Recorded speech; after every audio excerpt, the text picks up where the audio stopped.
అందరి మదిలో తనకంటూ ఒక స్థానాన్ని ఏర్పరచుకున్న వ్యక్తి ప్రవీణ్ పగడాల. అందుకని మనం ఈరోజు అందరం కలిసి ఇక్కడ ఉన్నాం. ప్రవీణ్ పగడాల గురించి కొన్ని మాటలు చెప్పాల్సి వస్తే, చాలామంది ఈరోజు మాట్లాడుకుంటూ అంటే క్రైస్తవ వ్యతిరేకులు అని మాట్లాడుతున్న వాళ్ళు ఎవరైతే ఉన్నారో వాళ్ళు నిజంగా వ్యతిరేకులు కాదండి. ఎవరో ఒక చిన్న గుంపు మాత్రమే వ్యతిరేకిస్తూ ఉంది. క్రైస్తవ విశ్వాసాన్ని ఇష్టం లేకపోయినా కూడా కేవలం అతను మాట్లాడిన మాటలు, అతను చెప్పిన బోధలు నచ్చి ప్రవీణ్ పగడాల ఎంత అద్భుతంగా మాట్లాడుతున్నాడు అన్న వారిని నేను చూశాను తప్ప కొంతమందిని మాత్రమే సోషల్ మీడియాలో వ్యతిరేకించడం నేను చూస్తూ ఉన్నాను. వారిని బట్టి మనం ఏం పెద్దగా కలత చెందాల్సిన అవసరం లేదని నేను అనుకుంటా ఉన్నాను. కాబట్టి వాళ్ళని వదిలేసి మనం ముందు ఉన్న కర్తవ్యాన్ని, గురిని, గోల్ని మనము చూసుకుంటూ ముందుకు వెళ్ళాల్సిన అవసరం ఉంది. కాబట్టి ఇంతకుముందు సోనీ వుడ్ గారు చెప్పినట్టుగా దేశ విదేశాల్లో, అలాగే ఇతర రాష్ట్రాల్లో, పట్టణాల్లో జరిగిన కార్యక్రమం ఈరోజు మండలాల్లో కూడా జరుపుకుంటున్నారు. అంటే ప్రవీణ్ పగడాల గారు ఎంత దూరం వరకు అతని వాక్యం వెళ్ళింది అనే మాటకు ఇదే తార్కాణం. ఇంతకు మించి వేరే ఏమీ లేదని నేను అనుకుంటున్నాను. అయితే ఈ మధ్యకాలంలో అతను చనిపోయిన తర్వాత చాలామంది చాలా విషయాలు మాట్లాడుతూ అతని మీద ఒక ముద్ర వేసి ఇతను ఫలానా అని చెప్పడానికి ట్రై చేశారు అని నేను అనుకుంటా ఉన్నాను. కానీ అది చెల్లుబాటు కాలేదు అని మన విశ్వాసం, లేకపోతే అతను చెప్పిన వాక్యాన్ని బట్టి వాళ్ళు వేసిన ముద్ర చెల్లుబాటు కాలేదు. ఒక కుక్కను చంపేయాలి అని అంటే అది పిచ్చి కుక్క అనాలి, అప్పుడే దాన్ని చంపడానికి అవకాశం ఉంటుంది. అలాగే ఒక దైవ సేవకుని చంపేసి దానికి ఒక ముద్ర వేద్దాం అనుకున్నారు, ఒక నెపమే వేద్దాం అనుకున్నారు. కానీ అది కుదరలేదు. మన హృదయాల్లో మనవాడుగా ముద్రించబడిన వ్యక్తిని అతనికి కాని ఒక చెడ్డ పేరును ఆపాదిస్తే మనము తట్టుకోలేక ఈరోజు అందరం సంఘటితమై ఈ రకంగా ముందుకు వచ్చి అందరం కూడా ఐక్యతగా ఉన్నాము. ఇది తప్పు అని చెప్పడానికి ప్రభుత్వం చెవులోకి వెళ్ళేదాకా ఇలాంటి కార్యక్రమాలు చేస్తామని చెప్పి క్రైస్తవ్యం కంకణం కట్టుకున్నట్టుగా నేను అనుకుంటా ఉన్నాను. నిన్న రాత్రి జరిగిన కార్యక్రమంలో అద్భుతమైన విషయాలు పెద్దలు చాలామంది చెప్పారు. అయితే అక్కడ అవకాశం దొరకలేదు. అక్కడ చాలామంది మాట్లాడుతున్నారు కాబట్టి నేను కూడా మాట్లాడే అవకాశం దొరికింది. నాకు సమయం ఉంది, కానీ నేను అక్కడ ఎందుకో నాకు మాట్లాడాలని అనిపించలేదు. కానీ ఇక్కడ కొన్ని మాటలు చెప్పాలనుకుంటున్నాను నేను. ప్రవీణ్ పగడాల యాక్చువల్గా చెప్పాలంటే ఒక మంచి మార్గదర్శి. ప్రవీణ్ పగడాల చాలామందికి ఒక దిక్సూచిగా ఉన్నాడు. చాలామంది జీవితాలను కట్టిన వ్యక్తిగా ఉన్నాడు. వాళ్ళ తలాంతులను బట్టి వాళ్ళు ఏ తలాంతుతో ఉన్నారో వెతికి వాళ్ళని ముందుకు తీసుకువెళ్ళడానికి అతను చాలా అద్భుతమైన రోల్ ప్లే చేశాడని నేను అనుకుంటా ఉన్నాను. ఎందుకంటే రక్షణ టీవీ విషయంలో మేము ప్రజలపైన ఆనుకొని, ప్రజల మీద ఆధారపడి, ప్రజలు ఇచ్చే డబ్బుల మీద ఆధారపడుతూ ఈ ఛానల్ నడిపించడం చాలా కష్టం అని చెప్పినప్పుడు, ఆయన చెప్పడంతో నేను అనుకున్నాను, నేనేం చేయగలను? నేను సినిమా జీవితం మొదలుపెట్టాను, ఒక కెమెరామ్యాన్గా నేను పనిచేస్తున్న సమయం అదొక పాతది, గతించిపోయింది. ఇప్పుడు మళ్ళీ తిరిగి ఆ పని చేయలేను కదా అనుకున్నాను. కానీ బిజినెస్లో ఎలా కాలు పెట్టాలి, బిజినెస్లో ఎందుకు మన క్రైస్తవులు ఎలా రాణించాలో చాలా విషయాలు తెలియజేసి ఈరోజు అద్భుతంగా రక్షణ టీవీ వ్యవస్థాపకునిగా నేను చెప్తా ఉన్నాను. నాకు ఎవరి సహాయం అక్కర్లేకుండా ఇంకా ఛానల్లో మాట్లాడే ప్రతి ఒక్కరికి కూడా ఫ్రీగా అందులో చెప్పే అవకాశాన్ని కల్పించిన ఒక మంచి వ్యక్తి.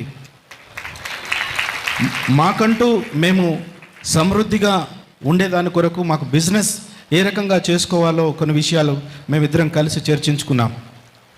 చాలా విషయాలు చర్చించుకున్నాం. అలాగే చాలామంది జీవితాలను కట్టాడు. నవీన్ వడ్డే అని ఒక వ్యక్తి ఉంటాడు. అతని పక్కనే ఉంటాడు చాలా రోజులు. అతను RSS శాఖలో ఉండే వ్యక్తి. చాలా ప్రశ్నలు అడుగుతాడు. ఆయన జీవితం కొంచెం మొరుటుగా ఉన్నా ఆయనను చాలా దిద్ది ఈరోజు ఆయన జీవితం పైన 25 పుస్తకాలు రాయడానికి అతన్ని ప్రోత్సహించింది అని అంటే ఎంత తరబీదు చేసి ఉంటాడో ఆలోచించండి. అలాగే దేశ విదేశాల్లో చాలామందిని కూడా ఒక ప్రవీణ్ పగడాలను చంపేశారు, కానీ ఆయన వెనకాల తరబీదు పొందిన వ్యక్తులు అనేక మంది ఉన్నారన్న విషయం మర్చిపోయారు వాళ్ళు. ఈరోజు 2026 సంవత్సరం లోపల 100 పుస్తకాలు రాయడానికి వాళ్ళంతా సిద్ధమయ్యారు.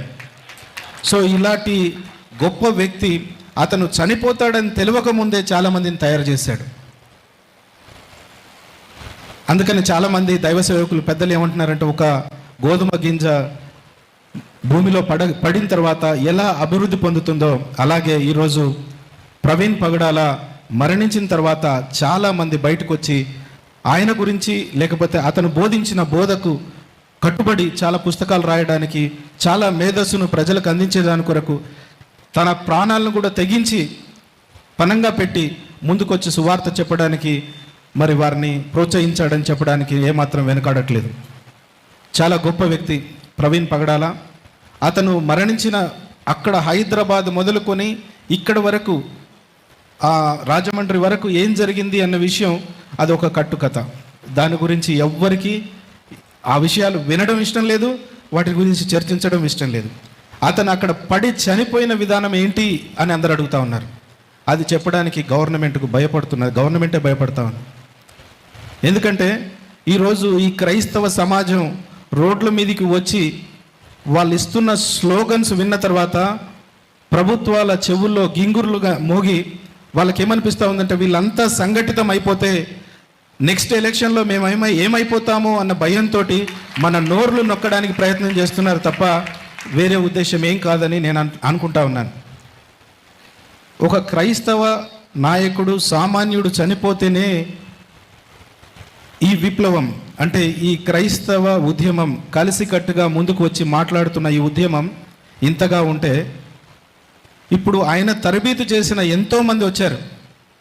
వాళ్ళ ద్వారా ఇంకా ఎక్కువగా ఈ యొక్క కార్యక్రమాలు ముందుకు వెళితే ఈ రాష్ట్రాలు, ఈ దేశం ఏమైపోతుంది?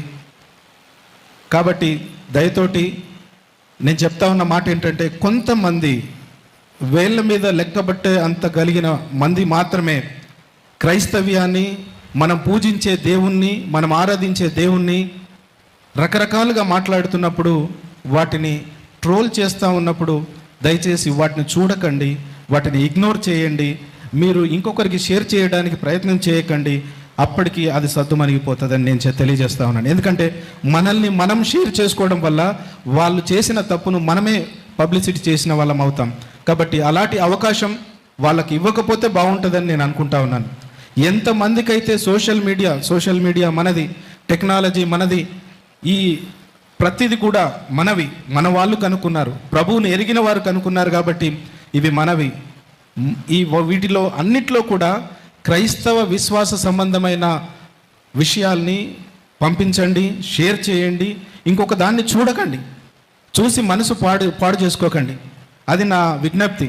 దయతో మీరు అంగీకరించాలి. అలాగే సోషల్ మీడియా ద్వారా చూస్తున్న ప్రతి ఒక్కరు కూడా ఈ విషయాన్ని గమనించి, ఎవరైతే క్రీస్తును వ్యతిరేకిస్తున్నారో, క్రైస్తవ్యాన్ని వ్యతిరేకిస్తున్నారో, చులకనగా మాట్లాడుతున్నారో వాళ్ళందరి విషయాలు సోషల్ మీడియాలో మీరు షేర్ చేయొద్దు. అది వచ్చినప్పుడు చూడొద్దు. తప్పకుండా వాళ్ళు నోరు మూసుకోకపోతే నన్ను అడగండి.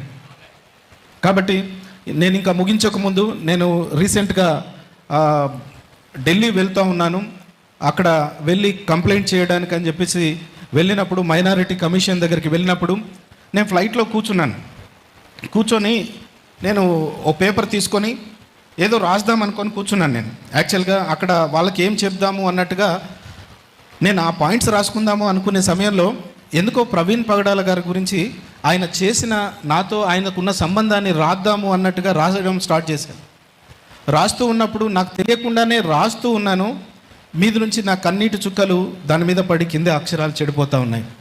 పక్కన ఉన్న నా బ్రదర్ ఉండి ప్రవీణ్ పగడాల గారి గురించి అది రాస్తున్నది చూసి, ధైర్యంగా ఉండి బెన్హర్ అని అంటూ ఉన్నారు. ఎందుకంటే అప్పటికి 5-6 రోజులు మాత్రమే అయింది. సో ఇన్ని రోజులైనా కూడా మనకు బాధ, దుఃఖంలో ఉంది. ఎందుకంటే ఆ చిరునవ్వు, అతను మాట్లాడుతున్న మాట, అవన్నీ కూడా మన కళ్ళ ముందే కనబడుతూ ఉన్నాయి. సో వాటిని మర్చిపోవడం అంత సులభం కాదని నేను అనుకుంటా ఉన్నాను. కానీ మనము ఒకటి గుర్తుపెట్టుకోవాలి, వ్యక్తిని పూజిస్తూ దేవుణ్ణి మర్చిపోవద్దు. ప్రవీణ్ పగడాల ఎవరి కొరకైతే ఇదంతా చేశాడో అతన్ని మర్చిపోవద్దని మీకు నా హృదయపూర్వకంగా నేను కోరుకుంటున్నాను. ఎందుకంటే ఈ మధ్యకాలంలో వ్యక్తులను పూజించడం ఎక్కువైపోయింది. కాబట్టి ఈ వ్యక్తి మనకు చూపించిన ఆ రాజు కొరకు మనం బ్రతకాలి తప్ప వేరే విషయాలు చేయొద్దు అని చెప్పేసి నేను కోరుకుంటా ఉన్నాను. ఆయన కూడా నా రాజు అంటూ ఎలా చెప్పాడో మనం ఆ రాజు కొరకే మనం బ్రతకాలి, తుది శ్వాస వరకు ఆయన కొరకే జీవించాలి. అయితే ఆయన కొరకు నేను రాసుకున్న కొన్ని మాటలు నేను తెలియజేయాలనుకుంటున్నాను. ఎందుకంటే ఈ ప్రస్తుత కాలంలో మతపరమైన అన్రెస్ట్ ఉంది. ఎక్కడ చూసినా ఏ చిన్న మాట అంటే తప్పుగా మాట్లాడినా ఏదో పెద్ద విషయం జరుగుతుందేమో అన్నట్టుగా పోలీసులు మన వైపు అట్లా చూస్తూ ఉన్నారు. ఈ సమయంలో మనము నోటిని అదుపు చేసుకొని మాట్లాడాలి. కాబట్టి చాలా విషయాల్ని తక్కువ చేసి దీంట్లో రాసుకునేవి కూడా కొన్ని కొట్టేసి కొంతవరకు మాత్రమే నేను మీకు ఒక చదివి వినిపిస్తాను. ప్రవీణ్ పగడాల చనిపోయి బ్రతికే ఉన్నాడు అనే టైటిల్తో నేను ఈ మాట రాశాను.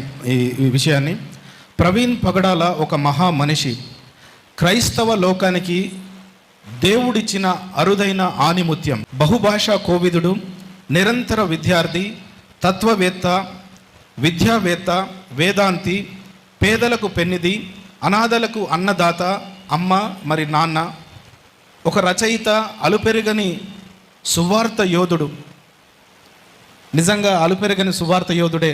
ఎప్పుడు చూసినా రోడ్ల మీద ప్రయాణంలో, ఫ్లైట్లలో, ట్రైన్లలో కనబడేవాడే తప్ప ఎప్పుడు ఇంట్లో కూర్చొని రిలాక్స్ చేసిన వాడు కాదు. సో అందుకని ఆ మాట రాయడం జరిగింది. అలుపెరగని సువార్త యోధుడు మన ప్రవీణ్ పగడాల. తను చనిపోయి కూడా కోట్లాది మందికి సోషల్ మీడియా ద్వారా యేసుక్రీస్తు సువార్తను ప్రకటిస్తున్న అమర సువార్తికుడు అనే మాట రాయడం జరిగింది. అలాగే ప్రవీణ్ పగడాలకు పరలోకంలో ఘన స్వాగతం దొరికింది అని చెప్పి ఒక మాట రాయాలనుకున్నాను. అందుకని ఈ మాట రాశాను. ప్రవీణ్ పగడాలకు పరలోకంలో యేసుక్రీస్తు ద్వారా ఘన స్వాగతం దొరికింది అని నేను అనుకుంటున్నాను. ఆ దైవ సేవకుని యేసుక్రీస్తు వారు చూడగానే భలా నమ్మకమైన మంచి దాసుడా అని ఆత్మీయ ఆలింగనం చేసుకొని ఉంటాడని నేను అనుకున్నాను. అలాగే రాసుకున్నాను. ఆయన చిన్నపిల్లలకి చిన్నపిల్లాడిలా, పెద్దవాళ్లతో పెద్దాడిలా, ఎంత ఎత్తుకు ఎదిగినా ఒదిగి ఉండడం నేర్చుకున్న వ్యక్తి ప్రవీణ్ పగడాల. అందరికీ భిన్నంగా అపోస్తులైన పౌలు పందాను అనుసరించి ఎవరికి చేయి చాపకుండా 10 మందికి సహాయపడేలా బ్రతికాడు. అంతేకాదు తాను చెప్పిన బోధలకు కట్టుబడి బ్రతికాడు. ఇంకా కొన్ని ఎడిట్ చేస్తూ ఉన్నాను, ఎందుకంటే ఆ టెక్స్ట్ మనం ఇక్కడ చదువుకోవాల్సిన అవసరం లేదు కాబట్టి. అలాగే ప్రవీణ్ పగడాల గూర్చి అతని భార్య అంటే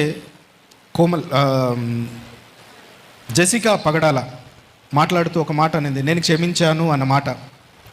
క్షమించాను అని అంటే దాని వెనకాల చాలా సందేశం ఉంది. ఎవరో ఏమో చేశారు అని అర్థం. కాబట్టి దాని తాలూకా విషయాలు నేను ఇక్కడ రాసుకున్నాను, వాటిని చదవట్లేదు.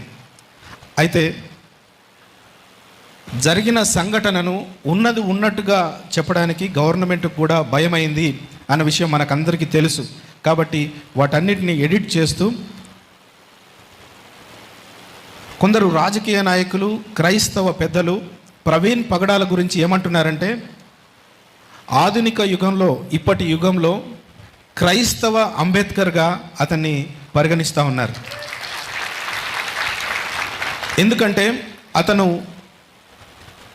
బూడిదకు బూడిదగా, మట్టికి మట్టిగా తన తనవును అప్పగించిన ఆయన చేసిన పరిచర్య ఈరోజు కూడా మనం స్మరించుకుంటున్నాము అనంటే అతను వేసిన విత్తనం అంత గొప్పది. అంబేద్కర్ చేసిన ఆ త్యాగం, ఆయన రాసిన ఆ రాజ్యాంగం ఈరోజు మనల్ని ఎలా అయితే మనం మాట్లాడడానికి అవకాశం ఇచ్చిందో, క్రీస్తు కొరకు మనం ఈరోజు బయటకు వచ్చి మాట్లాడడానికి ఈ ఆధునిక అంబేద్కర్ ప్రవీణ్ పగడాల మనకు అవకాశం ఇచ్చాడని నేను అనుకుంటూ నా మాటలు ముగిస్తాను. Thank you very much. Praise the lord.